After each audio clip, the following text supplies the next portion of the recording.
আসসালামু আলাইকুম। কেমন হয় যদি কুড়মুড়ে কাচকি ফ্রাই খাই? আমি রাঙামাটিতে গিয়েছিলাম, এই ডিশটা আমার এত ভালো লেগেছিল যে আমি বাসায় এটা ট্রাই করেছিলাম। আর এটা খেতে এত মজা যে কি বলবো, নিজের একবার ট্রাই করে দেখতে পারেন। ফ্রেশ কিছু কাচকি মাছ নিয়ে সামান্য সিম্পল ওয়েতে একটু লবণ, মরিচ গুঁড়া আর হলুদ গুঁড়ো দিয়ে 5 থেকে 10 মিনিট এটাকে মেখে রাখবো। এরপরে কড়াইয়ে প্যান এত বেশি গরম করবো যেন একটু ধোঁয়া ওঠে। এরপরে বেশ খানিকটা তেল দিয়ে দিব।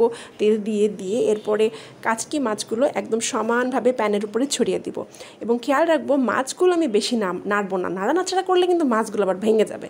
এখন এর উপরে অল্প একটু পেঁয়াজ আর কাঁচামরিচ ছিটিয়ে দিব এবং এটা আমি আবারও বলছি, আমরা কিন্তু নাড়বো না।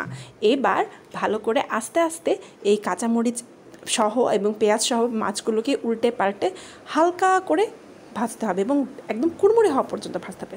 দেখুন কত সুন্দর ক্রিস্পি চানাচুরের মতো হয়ে গেছে এই আমার কাচকি মাছের ফ্রাইটা। খুবই মজার, খেয়ে দেখতে পারেন। আল্লাহ হাফেজ।